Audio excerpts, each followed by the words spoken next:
You might be concerned about threats from outside your company like hackers, but what about your own employees or the person you invest your money with? Oftentimes, companies and investors do not do their due diligence, and that can be a very costly mistake. Andrea Day has our story. You need to do reference checks, and oftentimes the HR departments at companies don't have the manpower to do it, and they say, we want the background check done yesterday. And it's that pressure to hire quickly that can wind up costing millions. According to former FBI agent and private investigator Ken Springer, investigating key executives can uncover financial stress and any patterns of bad behavior. Some of the biggest internal investigations we've done is with problem IT people, because they do indeed have the keys to the castle. And with so much at risk, more firms are now hiring investigators to do deep dives.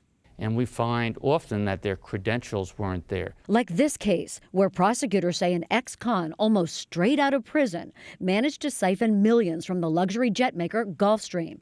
Marvin J. Calkin allegedly lied on his resume to score a job as the director of finance and accounting. He's now serving time behind bars. There's going to be some company that fails to do all the required investigation and therefore fails to uncover the truth. And all he needs, of course, is one to give him a job. And Springer says some of the biggest internal threats may not have a criminal record. It's not what they tell you, but often what they don't. Whoever comes in on a pitch and says, oh, by the way, I'm under investigation by the SEC, or I was sued by my former employer. And the same rules apply if you're hiring someone to invest your money. Stop bumping me! Ow! Ow! This man wound up pleading guilty to being part of a massive fraud scheme. And according to the SEC complaint, when Brian Callahan took money from some investors, he failed to disclose that he'd been permanently barred by the Financial Industry Regulatory Authority from associating with any of its members.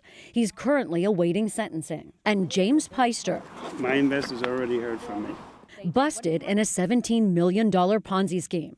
Prosecutors say he told investors he was a former FBI agent and that he'd had years of experience to start a hedge fund, but he lied at every stage. He lied about his qualifications. Should investors have trusted James Peister with their cash? Absolutely not. And Peister's now serving a 6-year sentence. According to Springer, it's not only important to screen every key employee who comes in, but to set up checks and balances in each department before you give anyone the keys to the castle. I'm Andrea Day for Nightly Business Report.